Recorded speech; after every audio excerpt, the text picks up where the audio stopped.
All right. So, when you sent over this USA Today article about the Menendez brothers, I got to say, I was fascinated. Yeah. It's one of those cases that you kind of remember hearing about, Right.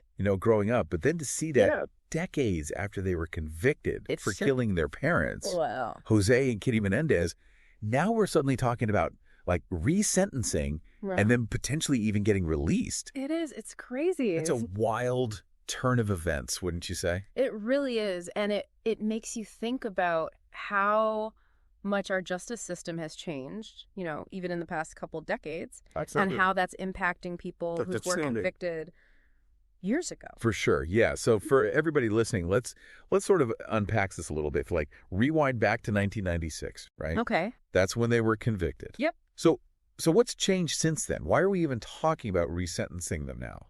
Well, the big thing is the law in California has actually changed, like the actual legal code. Okay. So there's this thing called California Penal Code 190.2. Okay. And it's specifically about murder cases and special circumstances. Got it. So back in the 90s when they were convicted, that law allowed for really harsh sentences. Yeah. If there were certain things involved in the case. Okay. Like if somebody was lying in wait or if there was like a big financial gain. Right.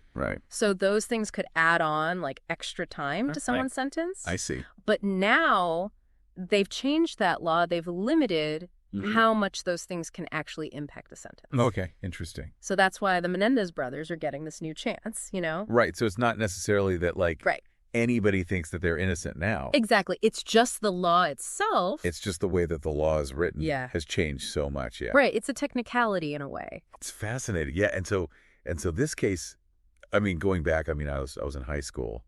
I remember just how huge this was in the news. Right, for sure. Everybody was talking about it. And the prosecutor, their whole argument was basically greed. Right. Yeah, classic inheritance plot, It's trying to get their hands on the money. Exactly. But then the defense came back with a completely different story. They did, yeah. They said it was abuse. They said it was years of abuse from the parents, and that basically these murders were an act of, self-defense. Exactly. Like they were desperate. They had no other way out. It was crazy. It was crazy. And, I think that's part of why this case I think so too. became such a big deal.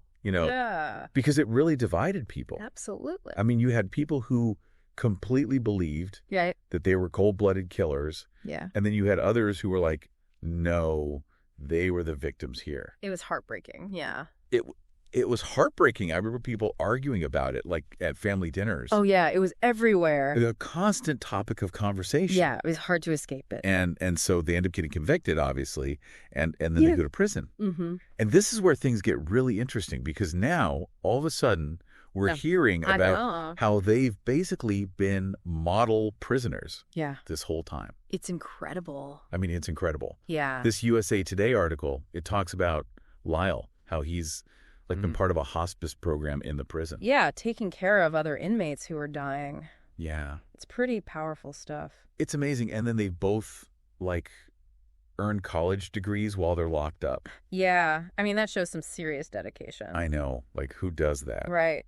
But it makes you think, are they really trying to improve themselves? It does. It makes you wonder. What's going on in their minds? It really does. And even crazier, they both got married while in prison. I know. What is that about? It's a whole other level, right? A whole other level, yeah. Makes you think about their lives and their, how different it is. Totally different. From what we imagine, I know. It's not just sitting in a cell all day. Right. Clearly they're doing things, making connections. Yeah, so...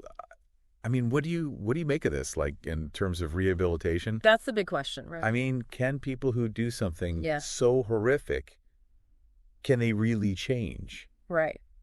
Are they capable of true transformation? It really makes you think. It does. It makes you re-examine everything. About the justice system and, what it's supposed to do. Exactly. What's the goal here? Is it just punishment, or is it also about giving people a chance to become better? And how do you measure that change? You know? Right. How do we know if it's genuine? Yeah, and I think, it's easy to get caught up in all of this, but I think it's really important to remember the victims in this case, too. Of course, absolutely.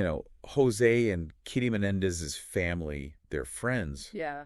these people were deeply affected by this crime. It's a ripple effect. You know, the trauma just spreads outwards. Yeah, and that pain doesn't just go away. Absolutely not. It stays with them. It lingers. Yeah, it lingers. Yeah. And it makes you think about, like, what does justice even mean in a situation like this? It really does. How do you balance the needs of the victims with the potential for, rehabilitation of the people who committed the crime? It's a tough one. It's a tough one, yeah. It's a really difficult balance to strike. So here we are, all these years later. Yeah. We've got this legal battle going on. Right. About whether or not they should be resentenced. Mm-hmm. We've got these brothers who seem to have completely turned their lives around in prison. But then we also have this huge question mark hanging over their heads. Totally. Like, what happens if they do get released? Exactly. What kind of future awaits them? Right, like can they truly reintegrate into society? Yeah, and will people even accept them? Yeah, will they be given a real chance? I mean, it's a real-life experiment in second chances. It really is. It's fascinating, but it's also, like, kind of terrifying. Yeah. I mean, there are no easy answers here. No, not at all. It's a very gray area. And that's what makes this case so compelling, I think. Absolutely. It forces us to confront these really difficult questions. It does. About justice and rehabilitation and whether or not people can truly change. It's thought-provoking, for sure. It really is. It makes you consider all sides. Yeah, it's not black and white. No, not at all. It's very nuanced. Yeah, it's messy. It's messy. That's life, right? Yeah, that's life. Today is your lucky day. Today is the day that our $3 website works for you, paying you directly to your PayPal daily. Imagine $3 ongoing continuous payments to your PayPal account.